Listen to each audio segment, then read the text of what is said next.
Je m'appelle Kago Francis. C'est vrai que je suis plus connu sous le nom de Coco Design. Là, c'est mon nom d'artiste.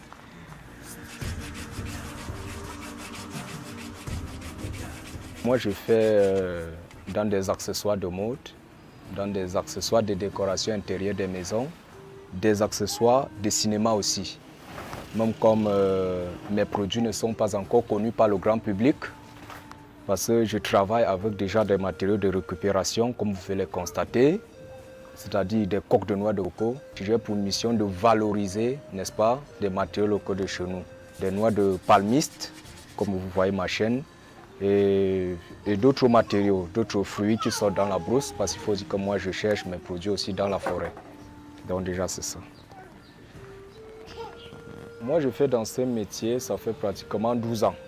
Oui, c'est déjà 12 ans de carrière que je travaille dans l'ombre. Donc je travaille et je ne me suis pas fait découvrir par le grand public parce que j'ai espéré à un moment que le travail n'était pas encore au top.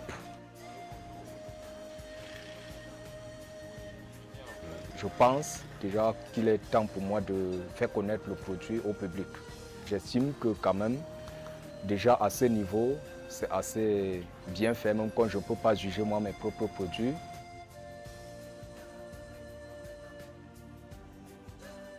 Le métier vient déjà je peux dire, de mon papa, lui qui était un très grand, moi j'ai dit était parce qu'il ne vit plus, était un très grand tisserand dans mon village. Mais j'ai compris aussi aujourd'hui que tout être humain a un talent particulier en lui. Donc, le parent a été juste celui qui a, non seulement il m'a transmis, mais j'avais déjà ces jeunes en moi, les jeunes de l'art, en moi, les jeunes de la créativité m'habitaient. Et il a fallu, n'est-ce pas, que j'arrive, puisqu'il faut rappeler que moi, j'étais tout petit.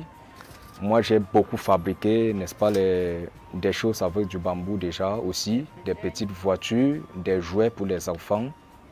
Et à l'âge aussi de 6 ans, moi, j'ai payé mes études. J'ai payé mes études avec l'argent de ces choix, j'ai encore ce souvenir-là.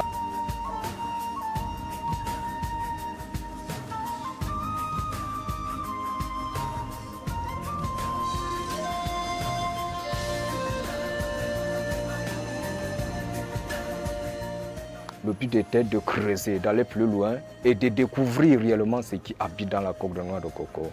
Parce qu'à partir de ce moment, j'ai commencé à étudier la coque de noix de coco. Mais quelle est cette matière qui, à l'état brut, vous la transformez au fur et à mesure que vous la polissez, ça prend une autre couleur. Sans toutefois vernis, comme vous pouvez voir sur ma tenue, ce ne sont pas des pièces vernies. Là, c'est l'éclat naturel. C'est l'éclat naturel, mais je ne savais pas qu'avec du temps, je devais mieux comprendre ce qui habitait, parce qu'il faut rappeler que là, ce n'est que des symboles. La nature nous enseigne beaucoup. Mais nous refusons parfois d'écouter le message de la nature.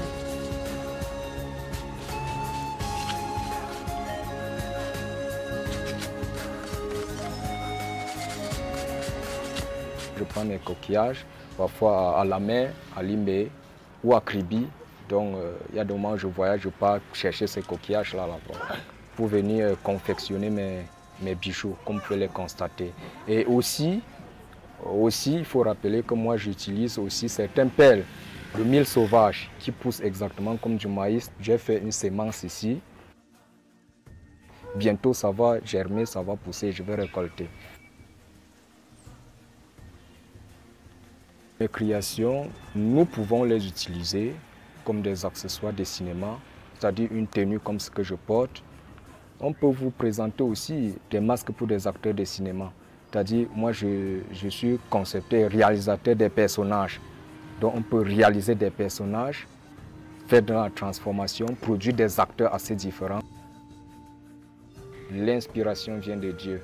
Aujourd'hui, quand je regarde ce que je fais, je reviens là-dessus. Moi, je comprends beaucoup de choses. Beaucoup de choses. Lorsque vous voyez cette armure, c'est plusieurs carreaux. Quand vous regardez, j'ai plusieurs carreaux sur moi. Au moins, j'ai là 308 carreaux. Vous voyez, si on enlève un carreau ici, je pose à côté, ce carreau n'aura aucune valeur. Un carreau ne peut pas faire une armure.